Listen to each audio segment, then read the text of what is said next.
Hi friends, welcome to my channel Aga Samaiyal Recipes. இன்னைக்கு நம்ம ஆகா சமையல் ரெசிபீஸ்ல கொண்டக்கடலை வச்சு சன்னா சில்லி ஃப்ரை ரெசிபி தான் பார்க்க போறோம். வாங்க ஃப்ரெண்ட்ஸ் வீடியோக்குள்ள போகலாம்.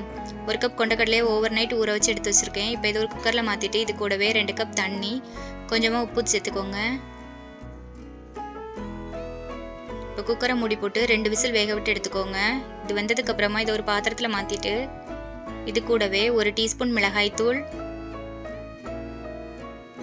1/4 டீஸ்பூன் உப்பு சேர்த்து நல்லா மிக்ஸ் பண்ணி எடுத்துக்கோங்க. இப்போ இது கூடவே 4 table spoon cornflour, 1 table spoon அரிசி மாவு, 1 டேபிள் ஸ்பூன் ரவை சேர்த்து கொஞ்சமாக தண்ணி மிக்ஸ் பண்ணி நல்லா கலந்து எடுத்துக்கோங்க.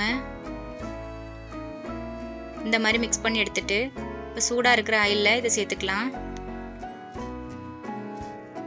சூடாக இருக்கிற ஆயிலில் இதை சேர்த்துட்டு ஒரு 2 நிமிஷம் ஃப்ரை பண்ணி எடுத்திங்கன்னா ரெடி ஆயிரும்.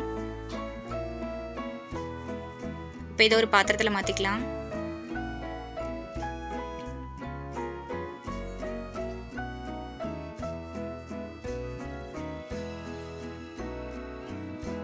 இப்போ மீதம் இருக்கிற கடலைகளையும் இந்த மாதிரி பொரிச்சு எடுத்து வச்சுக்கோங்க.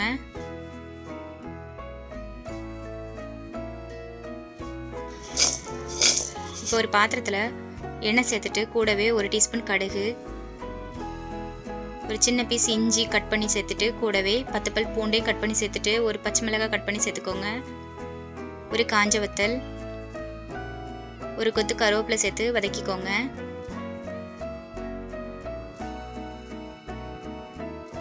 கூடவே ஒரு பெரிய வெங்காயத்தை கட் பண்ணிட்டு சேர்த்துக்கோங்க. வெங்காயம் கண்ணாடி பதத்துக்கு வர அளவுக்கு வதக்கிக்கோங்க.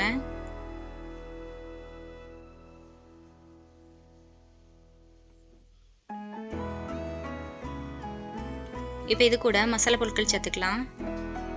1/2 டீஸ்பூன் கரம் மசாலா, 1/2 டீஸ்பூன் மிளகாய் தூள், 1/4 டீஸ்பூன் உப்பு சேர்த்து மிக்ஸ் பண்ணிக்கோங்க. மசாலாவில் இருக்க பச்சை ஸ்மெல் போகிற அளவுக்கு வதக்கிக்கோங்க.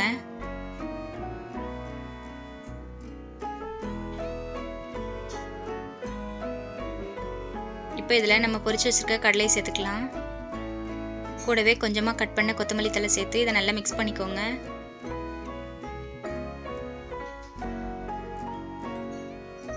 இப்போ நம்மளோட சூப்பர் டேஸ்டியான சன்னா சில்லி ஃப்ரை ரெடி ஆயிடுச்சு. நீங்களும் செஞ்சு பாருங்கள். உங்களுக்கு இந்த வீடியோ பிடிச்சிருந்தனா என்னோட சேனலை சப்ஸ்கிரைப் பண்ணுங்கள், கமெண்ட் பண்ணுங்கள், ஷேர் பண்ணுங்கள். தேங்க்ஸ் ஃபார் வாட்சிங்.